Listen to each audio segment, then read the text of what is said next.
All right, with that, it's my pleasure here. You're going to hear over the next 3 days from many mayors, many mayors, as John mentioned, over 100 from around the world here. And to get things started, it's my pleasure to introduce Mayor Yvonne Aki Sawyerr, who is, of course, Mayor of Freetown, Sierra Leone, also co-chair of C40s, the Global Alliance of Mayors for Decarbonization. And she's going to join us for an opening keynote here to tell the story of Freetown, the story of a city that really embraced audacious goals to use incredible data governance tools at its disposal in advance of decarbonization and resilience, and engaging the community in all the ways that we just talked about in this panel. So with that, it's my pleasure. Madam Mayor, the floor is yours.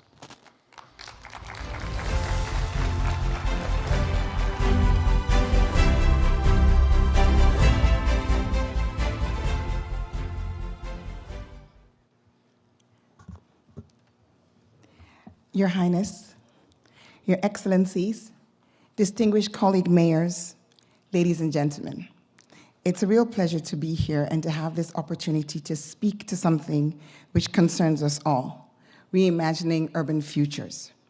So the United Nations World Urbanization Prospects report shows that the percentage of people living in urban areas has grown from 34% in 1960 to about 58% last year, 2024, with an anticipated 68 to 70% by 2050.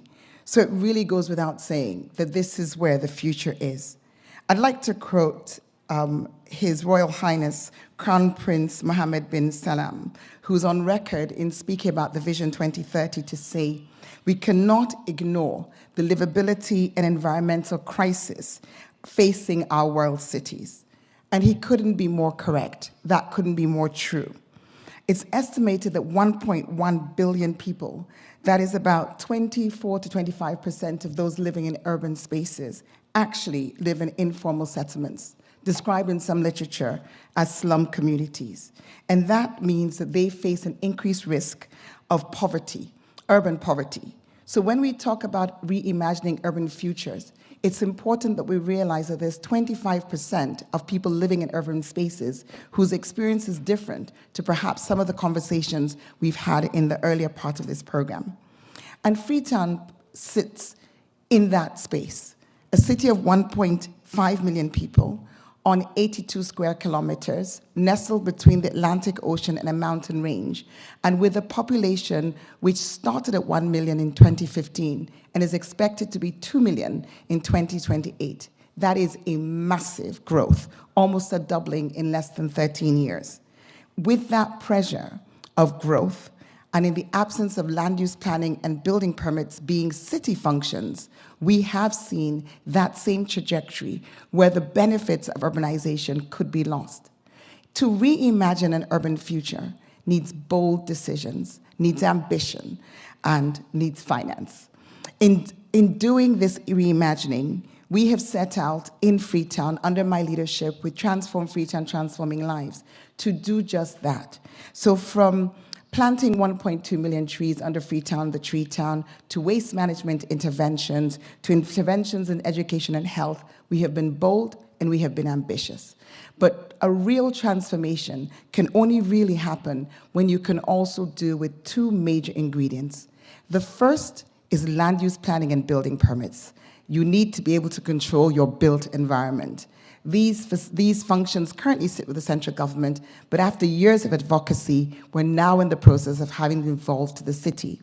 But the second is why we are all here, mobility, moving around. How does your city move? It's people, it's goods, it's services. And for that, Freetown has been inspired by the city of Medellin, and we have gone down the road of looking at a cable car system. We have actually conducted a full feasibility study. Now, it was a 2-year process, involved traveling to Medellin, which was not such a bad thing. I didn't get to go, but my team did, and they really enjoyed it. But what we have now is a mass public transit system for the first time ever as a viable alternative to our current informal public systems. Last night, I had the privilege and the pleasure of joining His Excellency Fahad Al-Rashid on a trip along the metro. And that was excellent. But but not every city will be able to go underground. For some of us with the constraints of space as we have, going up is the better alternative. And so what does up look like? For us, it means transformation. Currently, 80% of our commuters use informal public transport. For my colleagues from Asia and Africa, they'll probably be able to identify with the three-wheelers and the two-wheelers, the dreaded kekes and okadas, as they're called in our city. But there's also, beyond the inefficiencies of those transport modes, there's also the carbon emissions. 33% of Freetown's carbon emissions come from our transport.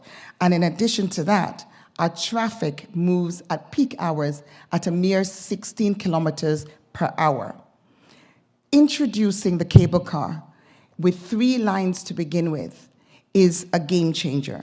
We'll have as a first pilot line a line from the east of a distance of 3.6 kilometers, 5 stations, 24 towers, which also come with land use value capture, an opportunity to actually improve property rates around that area.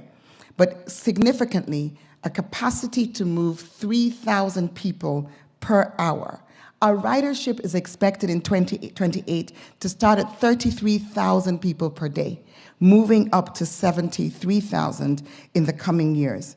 And significantly, the fare structure is as attractive, if not more so, than what is being paid today. So the benefits are clear. From reducing emissions, which also have health benefits, to ensuring that we are going green as it's powered by solar energy, to having a more friendly and safer space for women and persons with disability. Having the cable car system will also reduce travel time by 50% in the line that we start with.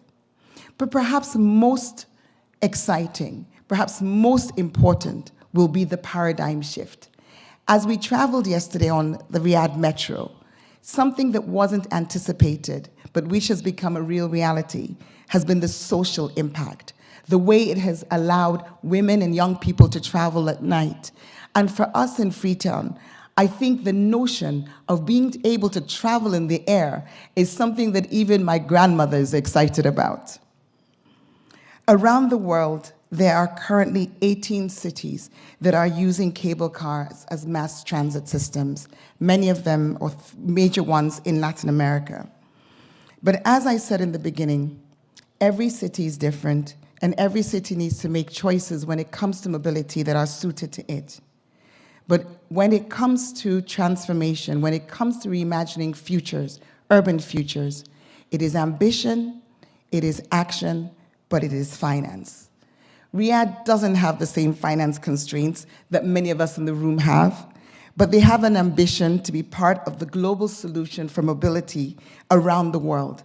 Freetown's completed cable car system project provides an opportunity for Riyadh, the private sector, and other players interested in investing in a reimagined urban future to be involved, to treat it, as we heard in the session just now, as a lab opportunity, a testing ground, because it can be a catalyst for an investment in a mode of transportation, in a mode of mobility that can make a transformative difference, not only for our city, but for cities on the continent. In the previous session, President Carlos mentioned the fact that as you move forward with innovation, very often at the city level, the challenges are around national regulations, around national policies. And the same is true when it comes to interventions such as these. But it is with boldness and it is with commitment that these innovations can become a reality. So I'm very excited to present here this model of what Freetown has sought to do, how we have sought to reimagine our future. And I look forward to conversations and partnerships over the course of the coming days to turn that future into reality. Thank you.